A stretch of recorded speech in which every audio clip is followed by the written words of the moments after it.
awful. It's just old age, mate. It'll get to you. Nah, I don't look good. We're live. It is 10:30 on the West Coast. I had to look at it just to make sure. 1:30 on the East Coast. I'm Tobias Carlisle. I'm joined by Jake Taylor and Bill Brewster, as always. How are you, gentlemen? Feeling good. I am okay. Just okay. How was everybody's January? I don't think it was nearly as bad as my June to November. Oof. That was awful. I had a pretty great January myself. Sorry, everybody. In the market or just generally? Well, that was fine too, but no, just living a good life. I don't know. You're too zen. You listen to too much Buffett and Munger on your walks on that little path behind you there. So yes, this is my actual walking daily hike that I get out and get some fresh air, listen to the Buffett and Munger, and provide perspective. You've shifted your time horizon all the way out to the horizon, so now you're zen. That's the trick, really, I think. It could be a form of like self-hypnosis at this point. I'm willing to accept that. Well, everything is, right? It's what you're either being hypnotized in a good way or hypnotized in a bad way. Yeah. So you might as well be conscious about it and do the good thing. Yeah. I think that's right. We got some people tuning in because it's no longer, it's markets in turmoil. Markets in turmoil for people who own puts, I think. Yeah, we're back to the. Or people who've been short the junk. Jesus, big junk rally. Yeah. Shorting's a tough game. You want to add to that, Bill? I thought you were going to say something there. No, I don't. I mean, look, I had tweeted out if I could, I'd probably reverse the QRATE Zoom bet. And I said that before they whiffed. And today I'll do a postmortem on my ownership there. Are you done? Yes, I am for now. What's the stock done? Has it fallen off for it? What's the? I mean, look, I think what? Are you selling because it got to where you thought it was going to get to? Show us on the doll where it touched you. Facts have changed. No, I mean, look, I mean, we'll talk about it. All right. Okay. I've got a little veggie segment, probably not that veggie dense, but it's kind of on misinformation, and it's based on a couple of books I read last week. So you're doing a Spotify segment? I could get into that, sure. Just wherever we want to take it. Just saying. Yeah. It's kind of the news event. Yeah. Well, that's what I thought. This would be good because it might provide a little more historical perspective. Misinformation's as old as time. It's half of politics. Quit stepping on my segment. I'm sorry. Sorry. I got evidently values had the best relative 50 days since like a really long time back, according to the Wall Street Journal. Yes, I love this. That's what we're measuring in these days. We're just measuring it like wherever we can get the. It's Lipinov time, mate. It's Lipinov time. You gotta measure them when you can measure them.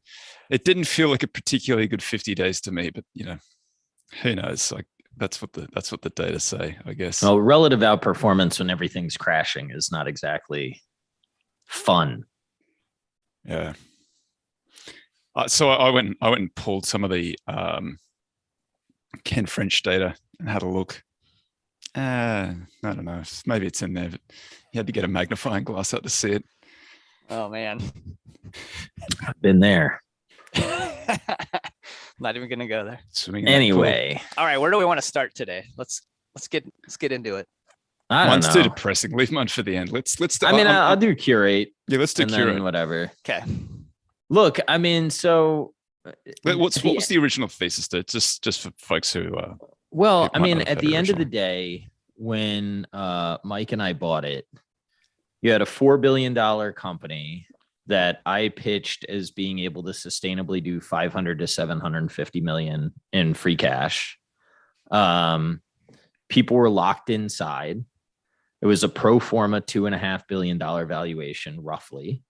We had 6 more months of lockdowns. And I thought that the probability of losing much was pretty low, despite the leverage. About corporate actions, were those in play at that point yet? Yeah, it was after the corporate announcement. So like now, they came out last quarter, and what did they say? They said that, I mean, anyone that's listened to this thing knows the thesis, but fundamentally you have these super fans and then you fill your funnel with the rest of the sales. Third quarter, they say revenue decreased 7%. They come on the conference call. They said, okay, well, yes, revenue decreased, but a lot of that has to do with why or like when we ship the items. Okay, so we should have some catch up in the back half or in the beginning of Q4. So, don't worry yet. Okay, fine. So now they say revenue down 8 to 9%, QXH down 6.5 to 7.5. I guess you could argue that that's within the realm of possibility. I know a couple people have had it modeled that way. They said, though, revenue performance at QXH deteriorated throughout the fourth quarter, deviating from initial trends indicated on our third quarter earnings conference call. We are not pleased with the results and are actively taking steps to improve our long-term performance. Okay. To me, this one really hurts, like more than being wrong on something generally, because I truly love this business. And I also, I think it serves a really important function in a lot of women's lives. I think it provides comfort. I think it really, really like it.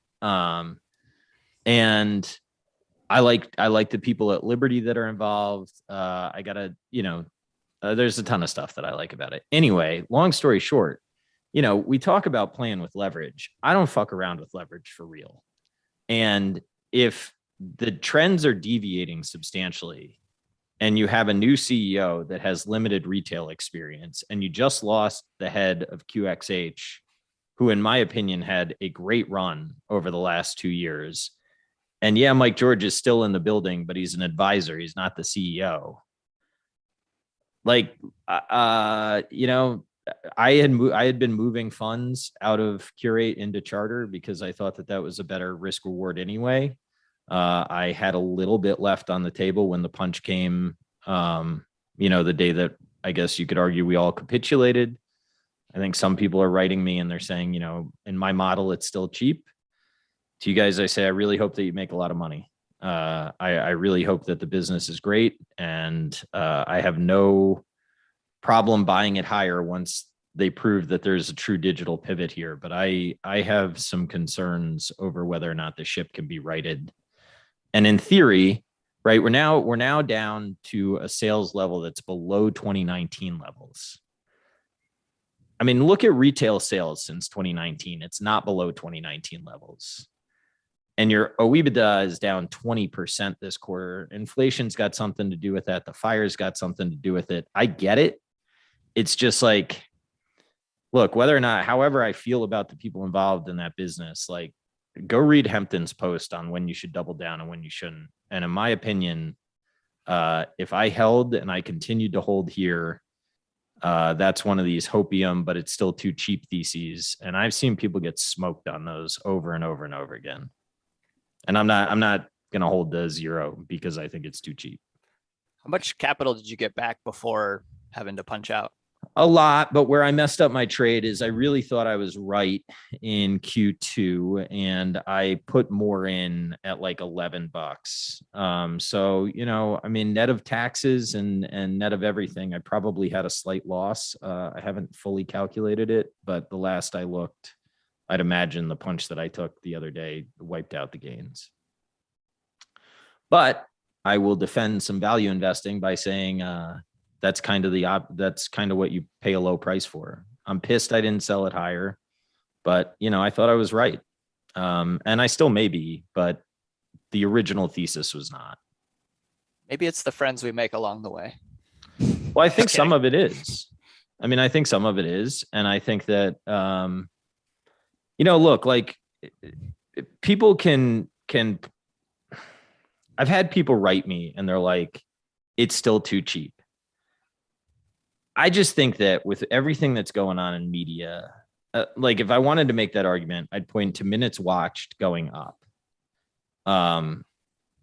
I just don't, why aren't they converting it into sales? I've had questions. Every question that I've asked in investor days has been, what are we doing to invest in the business? I've constantly asked, what are we doing to improve shipping times? I've asked why like the QR code opens to the homepage and not to the item. I think they have a problem converting the last 30% of sales. And if that's the case, I don't want to sit around with the debt there. And if they can change it and they can show me that they can convert like social media leads to actual economic value, then I'll buy it higher than here. But the risk reward doesn't make sense to me here. Question from the floor, mate. What do you make of John Malone saying QRATE was the most undervalued Liberty complex company at the investors conference a few months back? I don't know. You tell me. I mean, I don't think Malone knows this any better than I do. I'm not trying to, I know that sounds arrogant, but I don't. How did you do relative to Zoom? So far, really well. But I think Zoom, I think all those SaaS, I've been trying to figure out how to lay a little bet on SaaS. I don't know if it's picking some. I don't know if it's a shotgun approach, but some of that stuff's too beat up to me. And I think you could argue Zoom's one of those. Well, that does remind me of the did you tweet out, Toby, about Einhorn saying just because it's down 50% doesn't make it deep value. 2 times a silly price is still a silly price. Half a silly price doesn't mean it's deep value. There you go. Yeah, look, I think that's one way to look at the world. I think the other way to look at the world is buy the dip. No, it's not that, dude. You're paying 10 times revenues for a company that's growing 20% and generates healthy free cash flow. People can say, I think if you anchor to the Sun Microsystems guy saying that thing about sales, I think you're making a massive mistake. And maybe I'm wrong. That's fine. But I think a lot of these SaaS businesses are going to grow. And I think if you have a really long Zoom, maybe not. I don't care. You don't like Zoom, fine. You don't like Peloton, fine. There's something out there right now that is way too beat up. I know it. And I would argue that's a bold probably call, mate. Something. Well, I don't know what, I don't know what it is. I'm just saying and it looks optically expensive. And, Mario Sabelli said a while ago, that great growth company that you've always wanted to buy, you're going to pass on this time. And I think he's right. I wish I knew which one, because, part of the thing that hurts about what's gone on with QRATE is that was a lot of opportunity cost. I could have been studying a lot of other stuff. Yeah. And there was with all the corporate actions and different things happening, there was probably a fair amount of brain damage involved for that one, right? Just sorting out all the moving pieces. Yeah. I think there still could be, but there is a rebuttable presumption that it's an ice cube. And I think with that much debt, you got to respect that. I think that the QRATE bet, the nice thing about the QRATE bet when you originally put it on was basically, too much capital tied up in it, not paying anything for the business, got a pathway to releasing the capital. And then you don't know what's going to happen with the business, but it's a free hit. So that's a good bet to put on. You just update that as you go along. Facts have changed, punch out. Same thing applies to those SaaS businesses. I don't know, necessarily that I want to be taking a swing at them when you've got to do all of these, calculations about where the planets are going to be in 5 years' time. I just think that's too hard for a lot of these things. The best time to buy this stuff is when it's all, drain the water out of the barrel. They're all flopping around the bottom. You're not paying much for the business. And then you've got all that upside optionality. I don't know that those have got here yet. 10 times sales. It's not a great metric because we don't know how much of it's falling down at the bottom. So it's kind of an irrelevant metric. But just to Scott McNeely's point when he said that, fair enough. He was building hardware, and all of this stuff's a long way from hardware. It's got much fatter margins, but it's still got to prove it at some stage, right? And I get the idea. You can see that they've got fat gross margins. They're not yet covering some of their fixed costs, and they're still spending more on customer acquisition costs, and they'll ultimately have to spend because they're in a competitive world, and they've got to get to this point in the future where they're the only one and they're going to win. I still think that's a hard bet to make. I think that there are just easier bets around. If you're an expert in that stuff and you can figure it out, then it's been a great 5 years. I think that these cycles come and go, and the cycle has sort of shifted away a little bit because they've got so expensive. And even like to Einhorn's point, I think he's right. Like, I don't know where the revenues, that's not the great metric for these things, but that's the way we're looking at them because we don't have enough of an idea about what falls down to the bottom. But you don't have to be able to do the Fosby flop over these 6-foot posts. Like as Buffett says, you just walk around looking for the 1-foot ones you got to step over. That's my approach. Interestingly enough, I found a quote from 1973 Forbes article from Buffett that I'd for some reason never come across. And he's talking about Polaroid and how beat up it was at the time. And he said, you basically get a call option on anything that Dr. Edward Land, was going to come out with. So like he recognized getting free optionality, 40 years before all of us started thinking it was a great idea. I think the time to go after a SaaS businesses is when it's really cringy. Like I remember 2002 to 2007, if you're a tech.com, like it was super cringy to be in there. And likewise, like, the commodities got really cringy for a while there. You're just uncool, like because, and what that creates is that terrible sentiment creates those opportunities where you're basically paying balance sheet cash and you're getting a swing at the business. And if you buy those kind of businesses, that's how you get the gigantic runs out of those things. It's all buying them when the sentiment is trash, but the business can survive or the company can survive. That at one point. There was a washout in biotech, and you basically kind of got a bunch of pipelines for free. Tech's been smashed, but people still believe they're not broken. Like when people don't want to be anywhere near it and just don't want to talk about it, refuse to accept that they were ever in it, completely eliminate it from their memory. And anybody who brings up like any kind of tech stock just gets laughed out of the room. That's when you want to go and load up on that stuff. Yeah, maybe. Every never sell tweets deleted. Yeah, I mean, I don't agree, but that's fine. I don't. That's fine. JT, you want to do? Yeah.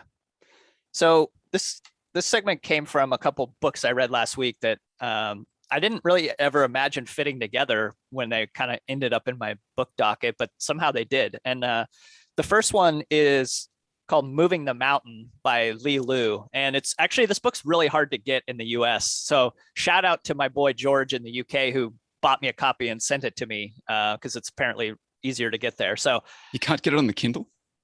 I'm not sure. I don't think so. I could be wrong on that, but I'm listening. I'm just looking something on the Kindle. Yeah, go ahead and look. So this this book is written by Lee Lu, who everyone kind of knows at this point as Himalaya Capital founder and investor, Charlie Munger's outside capital, only person who's runs any of Charlie's money outside. So it was written when he was 24 years old, like the year after the Tiananmen Square event. And so a little bit of background on Lee Lu, which is absolutely fascinating. His life story is, and this is what he's telling for a lot of it. But so he's born in 1966 in Tangshan during the Cultural Revolution that was taking place. And he was basically an orphan because his parents were intellectuals and they were sent away to like re-education camps and, kind of de-radicalized, if you will. So he grew up bouncing around orphanages and different families within Tangshan. And he tells this story that's, I guess, kind of a Chinese proverb. And this is where moving the mountain comes from. And there's this old farmer who has to go all the way around this big mountain to get to his farm to till and do his earn his keep, basically. And he over time, he's like moving the rocks from the mountain, a little bit every single day. And this, rich guy comes up and sees him and says, "What are you doing, you old fool?" "Oh, I'm moving this mountain because it's in the way of my farm." Like, "You're never going to move that mountain. Like, there's, it's huge and you're taking nothing away from it, basically." And he says, "Well, yeah, I won't, but you see my son over there who's also moving, a couple rocks every single day. Well, he's going to move it, and he'll have sons someday who are moving it. And eventually my family will move this mountain. And, this is like how he frames his interactions with the Communist Party at that point in his life. And so when he was 10 years old, the Tangshan earthquake happened, and he's like obviously right in the middle of it. And it was like one of the most deadly earthquakes that's ever hit. And several people in his adopted family were killed. And he ends up, when he's 19, he goes to Nanjing University. And in 1989, at 23, he goes to Beijing and to be part of the student protests that were taking place against the Communist Party at that point. And it was actually a month-long demonstration, and he becomes basically sort of voted in as one of the leaders of this student revolution. And the students many of them were doing like a hunger strike, similar to what Gandhi did, where, it's nonviolent protesting. And it was peaceful and respectful. But what they were actually demonstrating against was inflation and government corruption. And so, I think about our 8% CPI print. I think about our Congress trading scandals that have been happening. I think about a little bit of our distrust. But 1 million people ended up turning up at the peak in Tiananmen Square, it's a very big place. I was there in 2016. It's this huge open air square. But to imagine 1 million people there is pretty astounding. You see some of the pictures if you go online. Was it 1 million or 10 million? I mean, there are different reports, but 1 million seems to be maybe the most realistic number. I don't know. 10 sounded like a lot. I think when we talked about it previously, you said 10, but one. I mean, I've seen different reports. So what's interesting is that the CCP at the time tried to actually sabotage the student protest, obviously, right? Like they're trying to suppress it.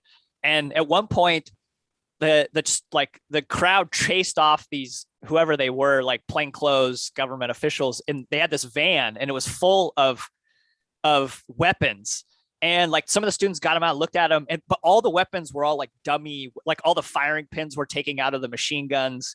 So they were trying to like plant, like, if all the students grabbed them and like ran out into the square, and now all of a sudden we've got this like out of control situation that we have to really take care of and do a lot of excessive force to take care of. And there were spies running through there. They cut the power. They tried to suppress the media that was reporting on it. And, this kind of goes back to thinking about last week, our heavy gravity conversations and analogies. And like, boy, like if there's that much gravity from a government in that area, like it almost like sucks the information back in, almost like a black hole, like it can't escape. Eventually the People's Daily, which is like the version, it's sort of the mouthpiece of the government, but it's where all the news comes from. They had declared that the students' protests were, it was necessary for the government to take a clear-cut stand against these disturbances because they were anti-party and anti-government. And the students really took a lot of offense to that because they felt like that they were protesting within the bounds of what was promised to them in like the Chinese equivalent of the Constitution. And they wanted the party to say like, listen, we're being patriots here. We're standing up for our government, like to tell our government that we don't like things about it. And anyway, eventually the government declares martial law, and 300,000 troops show up and tanks show up, and they clear the square. And in the process, they start shooting and running people over, and basically like through martial, like perhaps thousands of people were killed. It's not clear exactly what the number is, at least hundreds and very obviously thousands of people injured. Li Lu escapes to the US because he was placed on the most wanted list in China at that point. And so he flees. Okay, so I mean, incredible life story, right? He's 23 years old, and all of this stuff has already happened to him, right? So, and now from there, he's gone on to become, I think effectively a billionaire at this point, and led a pretty amazing life. Second book I read, which is called The Gray Lady Winked. And this is by Ashley Reinsberg. And this is basically like a catalog of a bunch of the New York Times articles and reports that have been either, misreporting, distortions, or even just fabrications of reality, and how they actually have changed points in history. So, he covers like in the 1920s and 30s, the New York Times had this like a German correspondent who was like a celebrity correspondent. And like, he was basically like kind of pro Hitler and pro Nazis. And, they like reporting on the Olympics about how amazing it was, and not talking about, how like they didn't let Jewish athletes participate, like all kinds of stuff. And it was basically, he was reporting like straight from the Goebbels, press releases effectively. And then they ignored 7 million-ish people in Russia who were starved to death by Stalin, right? Like they knew it was happening, but they reported about like how amazing Russia's transformation had been. And again, reporting basically facts from the Russian government straight to, as New York Times articles like had been researched. The New York Times effectively helped create Fidel Castro in Cuba, like to the point like they had all these glowing vignettes of him, like biographies about how it was like he was so popular that they didn't even need to run democratic elections. Like there's no point in doing an election. He's so popular. And and then you have Saddam Hussein used to get like 99.9% of the vote too. Amazing. How did he do that? He was so popular. And then like things in Vietnam that happened, they effectively ignored the Holocaust. It was happening, even though they knew about it. Like, I mean, it's just like one thing after another. They underreported about like what they called the atomic plague, which is basically all the people dying after the bomb had been dropped on Hiroshima. I mean, just like all these different things where they really radically altered the way like the U.S. average person and around the world too, right? Because the New York Times was sort of like the world's #1 newspaper, and they drove the narrative for a lot of things. And they really altered history in a lot of ways. And of course, I mean, more recent history for us, you remember like Jason Blair, who was just like totally making up stories. And then like weapons of mass destruction in the early 2000s, where they like were basically saying they found them, but I mean, that ended up like not. And like, how much money have we spent on wars since then? I mean, it's just like one thing after another. So kind of gets to today now a little bit more. And like recently, there's been a lot of talk about like misinformation. And so we have like, Joe Rogan's podcast is in the news right now. We have truckers in Canada who are being like, there's a lot of maybe questions about like, how come other media in the US isn't covering this at all? And if you weren't looking in other places, you might not have even heard about it. So I don't know, like it's very interesting to me. And, we can get into kind of the investment context of this, where I think we've all seen it, where I know I personally have, like, I've been at an annual shareholders meeting and then read reports about it later where like, it does not match at all the tone or anything that I witnessed with my own eyes relative to. And so if you're just reading reports and assuming that they're true, like, boy, like there's just a lot of room for, and this has kind of always been the case, right? Like misinformation has always been a thing, as we said at the beginning. So just, I guess maybe they just like take everything with a healthy dose of skepticism, no matter what. You forgot to mention that Time magazine had Hitler on the cover as Man of the Year, and whatever vintage that was, 36 or something like that. Ouch. Good call there. Yeah. And then Michael Crichton's great line about, you open the newspaper up to something that you know about, and they've just got the causation just inside out. And then you turn the page and you just accept that at face value.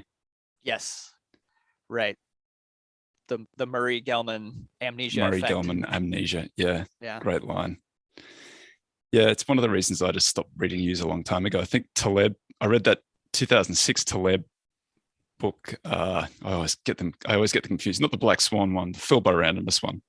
Yeah. Somebody mentioned that just then. Good. I think Filled by Randomness. There we go.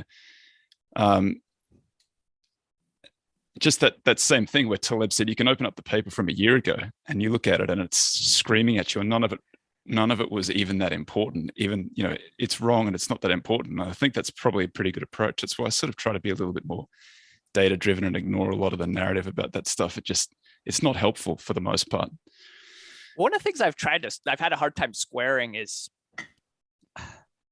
Buffett and Munger read like 7 newspapers a day or something like that, right? So how do they keep themselves from being misinformed? Is it a triangulation issue? How do they do it? There are people who are just hyper rational and they just don't get particularly persuaded one way or the other for anything that they read.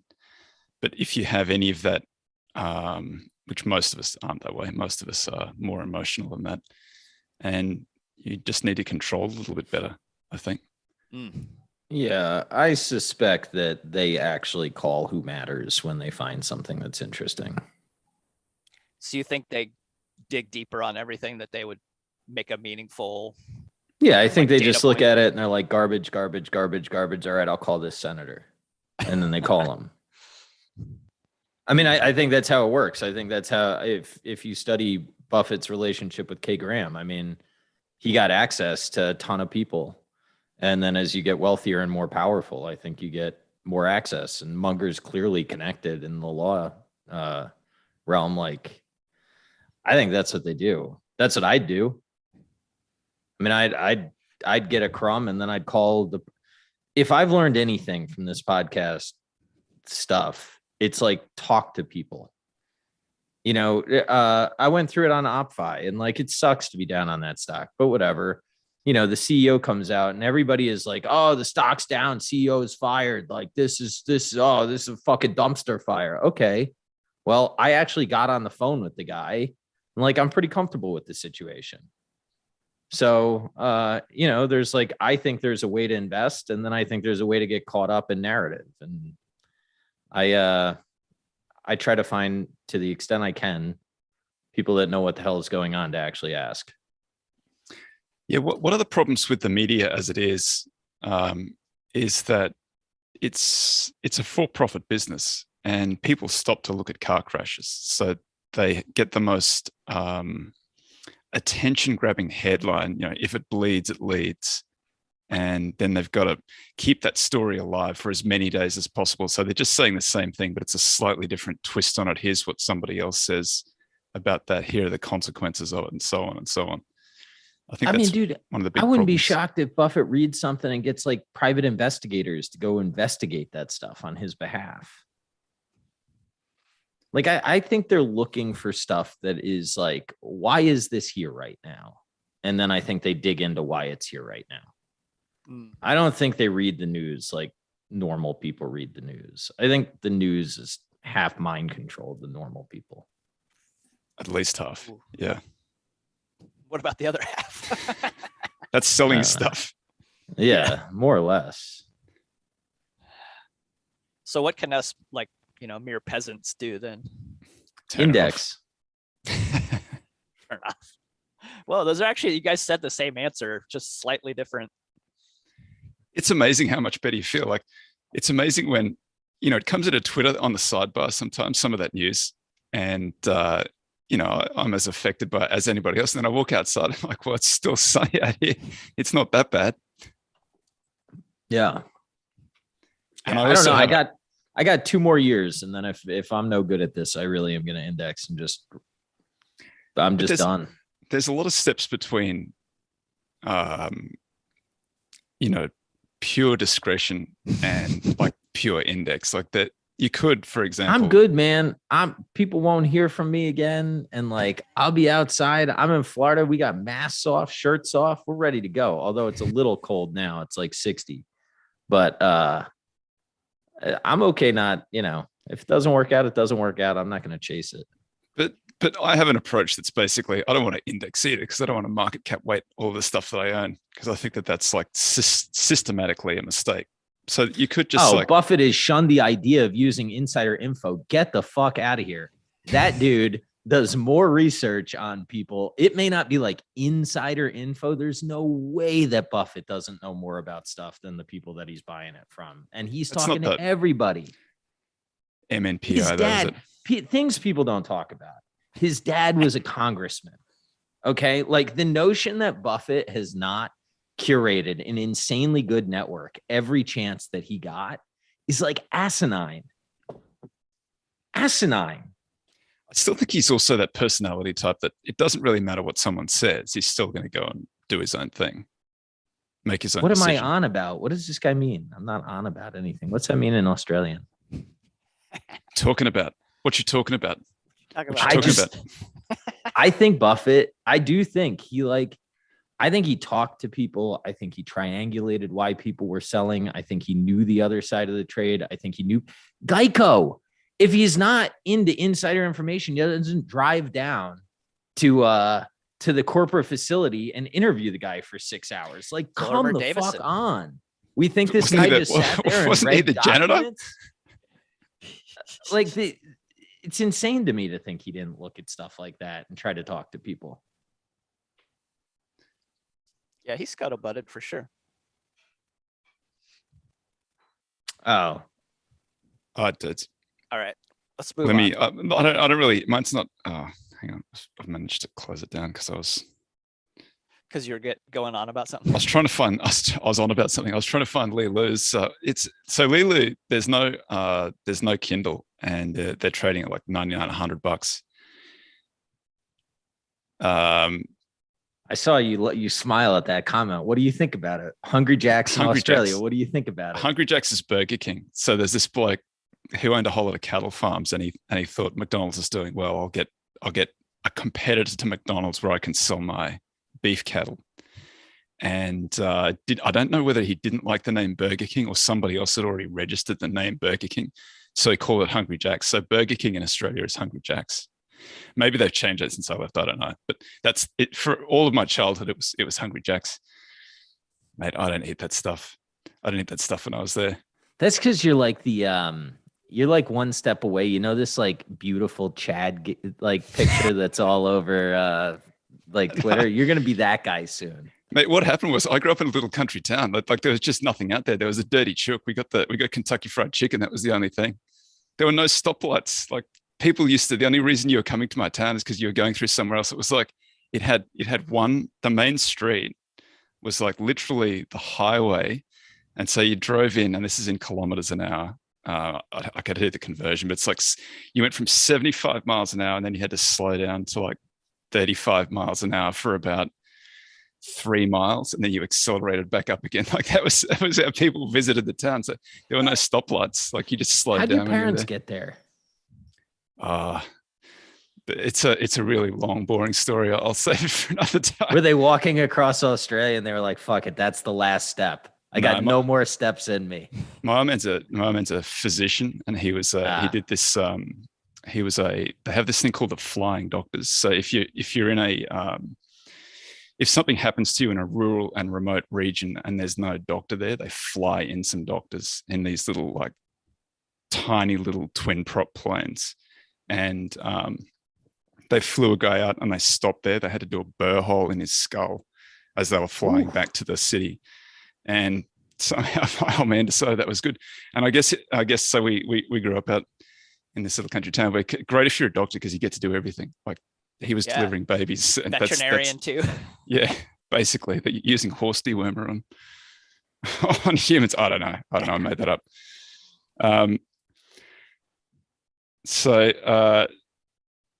Horse dewormer. We are definitely getting demonetized today.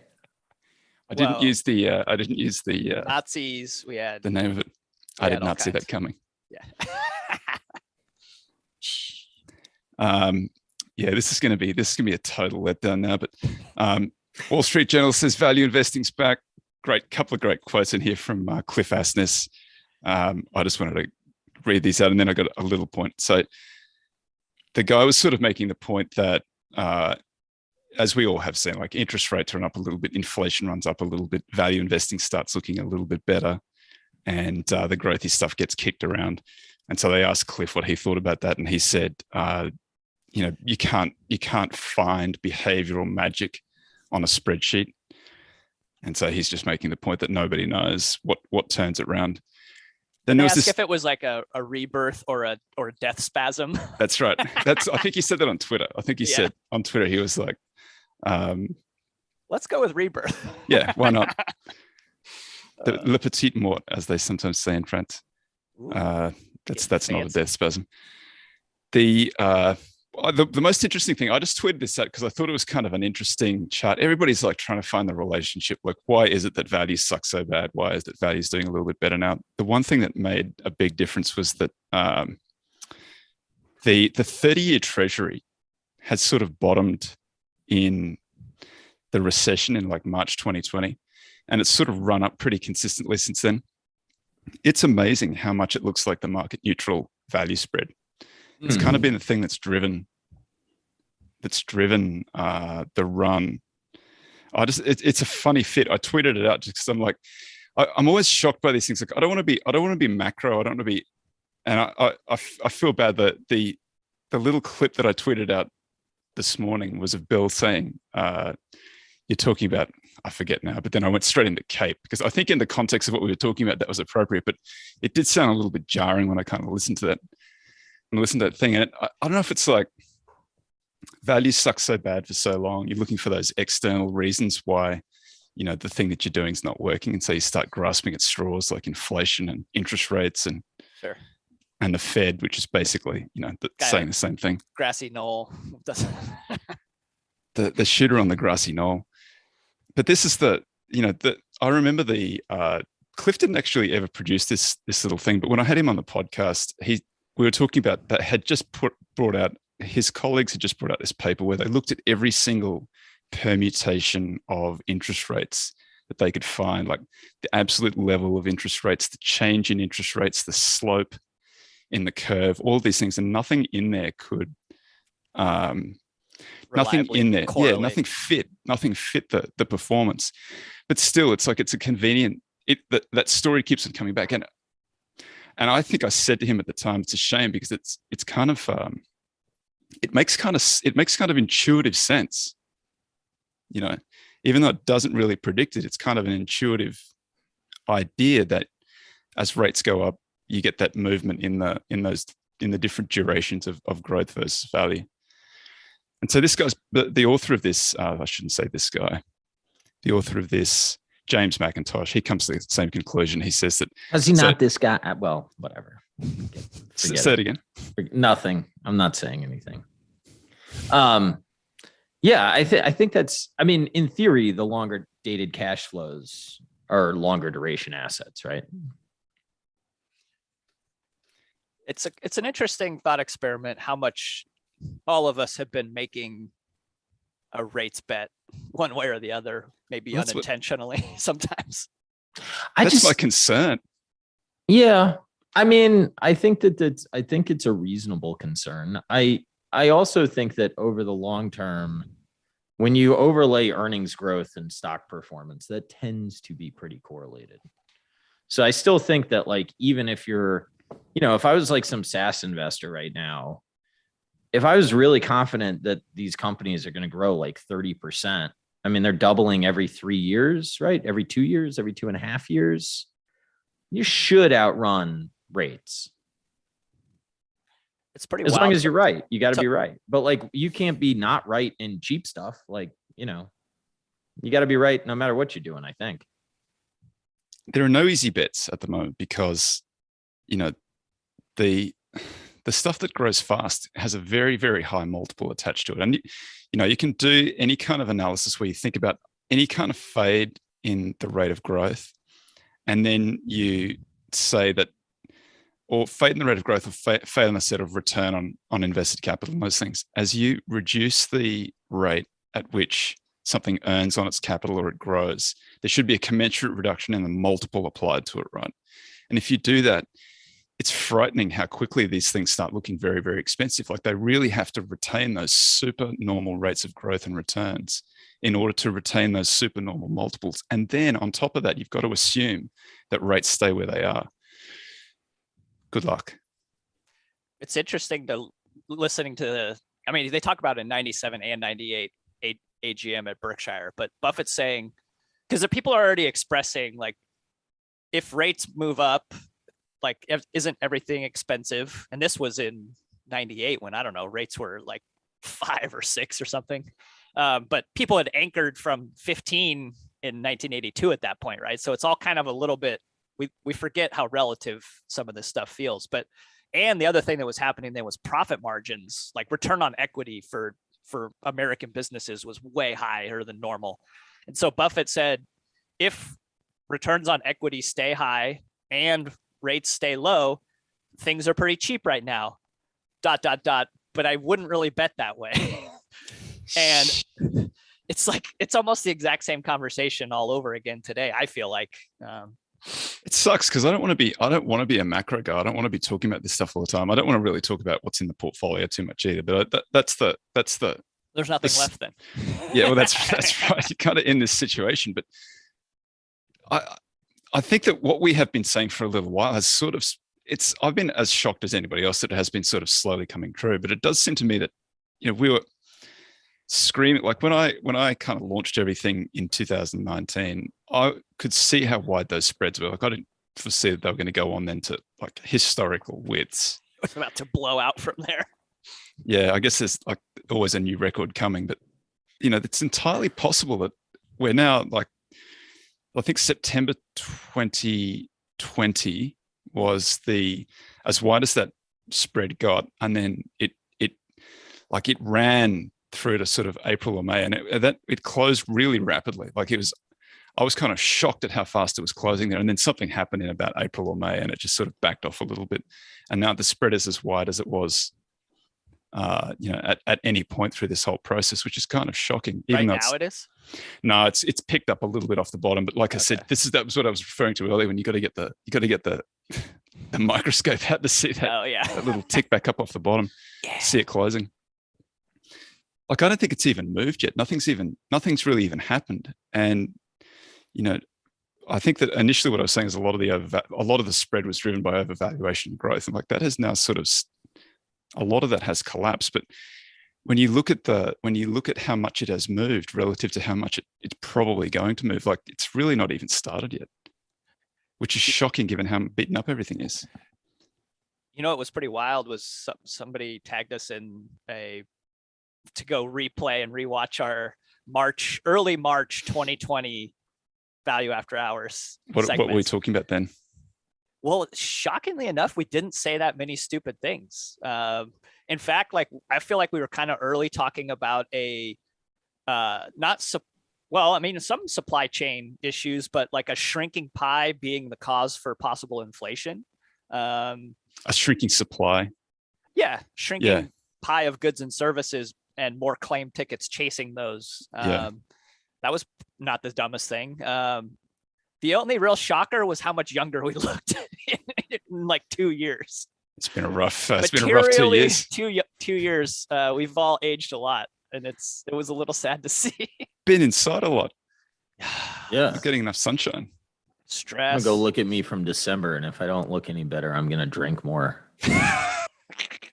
Did you do a dry January? I didn't do a dry January per se. I was California sober for most of it. I made 3 exceptions, all of which were, 4 actually. The 3 were all dinners that were nice with my wife and another couple. One of which we had paid, and it was like a prefix with wine pairings. And my wife was like, "You're seriously not going to drink here for some stupid fucking dry January thing?" And I was like, "Okay, you win." The other was actually a wine dinner. Better make it a double. And then one was a golf thing with a bunch of guys. So I had some beers at that. But I'm going to keep this lifestyle, man. I think the habitual drinking is gone for me. It just catches I up just with you don't. old age. Big win. Yeah, and I got my prescription. Went on Veraheel.com. So I'll be officially legal on Wednesday. Getting a puppy tomorrow too, so I got a lot of shit going on, man. What kind of dog? Yeah, you better start indexing. You got too much going on. I know. Golden Retriever. Oh man, that's a win. Nice. Yeah, man. Some happiness coming into the kids' lives. That'd be fun. So, if you can't tone it, tan it. There you go. That's the sentiment.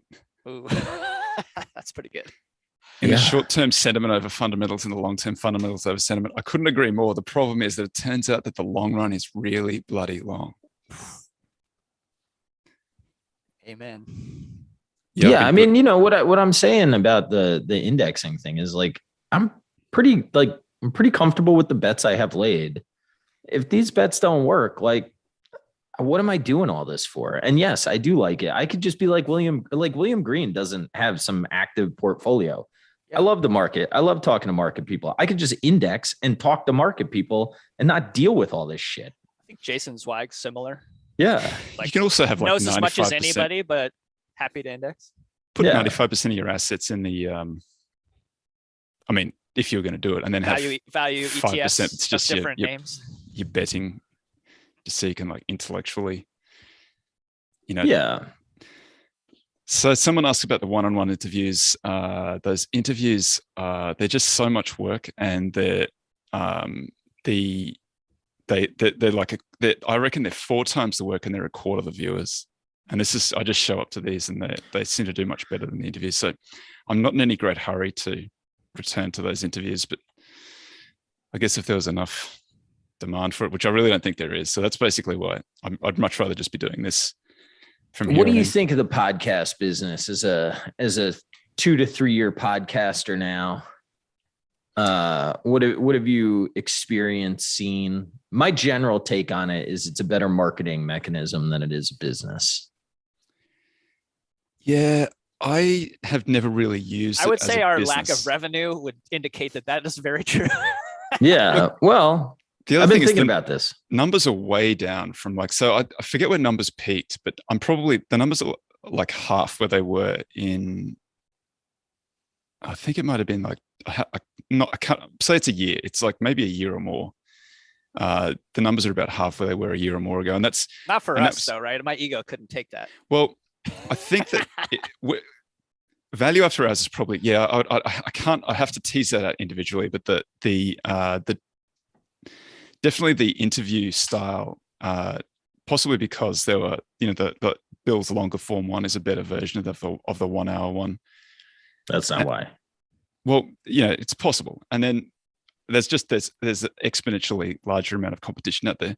I don't know. I much prefer this format to those individual. And I've just been thinking about it because on Spotify, I've just been thinking about that asset a lot, and streaming ad insertion I think is a large part. And I just I don't know, man. You get $20 to $30 CPMs, or per 1,000 listens, and then you split it 50-50, and it's like, how many podcasts are actually doing big enough numbers? It's just not much money. There's a right tail to it. Yeah, it's a power. Yeah, no doubt. I just kind of wonder how many people are doing a podcast for 100 listeners and what they're doing with it. It's probably the majority. Yeah, that's crazy to me. What are you doing with your time, folks? Unless you like it, like being super small or whatever. But I don't know. I'd rather be at the beach. There's other models too. You could subscription revenue rather than advertising. Yeah. If you're doing like, the conferences where people will pay for conferences where there are speakers who are professional investors, or you can get access to the CEO of the company. So if your podcast is replicating that in some way, you probably could charge a subscription fee for those premium kind of features, or you let them get into a room where they can ask the questions when they're there. Yeah, that's kind of Real Vision's model from what I understand, but I don't know what I'm talking about. But you need a lot of diarrhea of the mouth. It gets me in trouble sometimes. You need a lot of listeners. It gets us all in trouble. Sell some merch. Yeah, can sell merch. We had that merch store. I don't even know what it is now. I didn't push it much. We could find that. Podcasting, like I think that we need some t-shirts we need t-shirts for Berkshire. That way we have something to identify everybody. I was going to wear my. Are you going to set up a booth? No, but just for fun. Yeah, I think that in terms of like indexing, you don't have to go all the way to market cap weighted index. I think that there are, there is an index for just about, evidently there are more indexes than there are stocks at the moment. So you can definitely find the index that you're looking for. Or you can find the ETF that you're looking for. How is that possible, by the way? I've heard that stat before. It just boggles my mind. Because to list a company is an expensive, time-consuming process. And to create an index, can start an index. You can create an index for like virtually nothing and start tracking stuff. And then you try to market that index to someone who will turn that into an ETF. Like that's quite common. We should sell our blue quarter zips. Yeah, I wish I could find a good one. Yeah, or I like the VAH coin. VAH coin. Yeah, that would be kind of dope. With it? I don't know. Just let that get cracked down on a little bit. Twitter Spaces are pretty fun. I've jumped onto a few Twitter Spaces, not as a speaker, just as a listener. They've been pretty good. I was thinking about you. I think I see what you're laughing at. I was thinking about you. Oh, kettlebells. Yeah, that's right. It'd be easier than shipping. Poor Peloton. Can't ship the kettlebells through the post. Whew. Yeah, Peloton got savaged. Yeah, I think that there are people who are going to be able to make money in those podcast businesses, but I think that it's like you need to be like a Gary V type to kind of drive it really hard, or like Rogan when he just started out and it was just like four monkeys just hitting the computer and talking about nonsense, and it grew organically over. We're only at 3 here, so over 10 years. I have fun doing this. Short. I love chatting to you guys. I'd be doing this, if it wasn't being broadcast, I'd be doing it probably be a little bit more honest too. But the more time we do it, the more honest we get, I think. Yeah, that's probably why it's chopped in half. That's probably why the numbers are down so much. Yeah. No, I agree. I just I don't know. It's weird. It's a weird world to me where people are just like sitting there talking to like no one. But if you're having fun, there's a lot of it. Yeah, no doubt. And even if you've only got 100 listeners, like it's hard to get 100 people to come to an event and listen to you talk. If you're getting 100 listeners when you do it, that's not too bad. It's the juice versus the squeeze thing. That's the only thing that I find interesting. If you've got nothing else going on, when I started Greenbacked, that little blog, like I think the first month I got 225 clicks, and Wes Gray might have been half of them. Yeah, you were the other half. Yeah. And I was just doing it because it was fun. I was just doing it because I just wanted some record of what I was doing, and I didn't really care if it got any clicks. I just wanted it to be a record in years to come, so I could go and get a job. Buying these things didn't ever get me a job, but it did. Yeah. In the States, it got me a firm, so it worked out okay. Somebody asked about credit card data. I have no idea. What I do, hedge I think people have mixed opinions about Keith McCullough. He's definitely an aggressive personality with his marketing sometimes, but I kind of understand that. I'm kind of intrigued by his framework, and long story short, they think there's like a massively strong probability that we're going into what he calls quad 4 in the second quarter. And I don't think it's like some big, you don't have to be a genius to figure out why. Yeah. It's just like, you think about all the slowdown, like all the stimulus rolling off, and it's not good for tech stocks, quad 4, according to him. So it'll be interesting to watch. The only problem, and I've been accused of this before, I authentically believe what I'm saying, and I'm sure they did too, but it definitely is the case that the pessimism sells better. It attracts more attention than optimism does. And optimism always looks really dumb when the market cracks. But to Buffett's great credit, and it's taken me a long time to learn this too, but because it's not naturally my personality, but to be like basically optimistic is usually the best position to be in. And even if it turns out to be true that everything gets cracked, you just can't trade in and out of it. It's too hard. You're better off deciding now what everything looks like at the bottom of the crack, and then positioning yourself now. And then that's the way you should be running anyway. Or have a range of outcomes where you've got your right tail hedged, which is like going and buying some leaps on the FANGs or the SAS stocks or whatever, and then hedge your left tail with. Don't you feel a little bit like Augustine though, right at this point though, where it's like, give me optimism, but not yet? Yeah, I just one of the things that makes me, I am thoughtful, like, Bill saying that there's a fundamental change in the composition of the indices, where we've got 5 of the biggest companies, like 25% of the index, are exceptionally high returners on invested capital, growing very rapidly, really not much competition. I do think that is like, that's a good reason why you should probably fade Cape a little bit here. But I'm just nervous about those kind of, I mean, not that it doesn't impact anything that I do. I'm always going to be just I'm trying to buy the best and cheapest stuff around, or the cheapest first, and then best stuff in that cheap bucket, that no matter what happens, it'll be okay. But it's entirely possible that, when I look at the returns, expected returns absent any multiple fade, it's hard to get the S&P 500 looks like it's got a reasonably good expected return absent multiple fade. If you assume some multiple fade, then it's ugly. But if you don't assume multiple fade, then it's doing pretty well. It's just whether we can go 10 years forward and still be at peak Cape, because the 5 biggest companies in the index are such high quality still at that point. Like, if you fast forward those companies, those $3 trillion companies over 10 years with these assumptions, like, they're bloody big companies, and there's not much else out there. It'll be the S&P 5 by that point.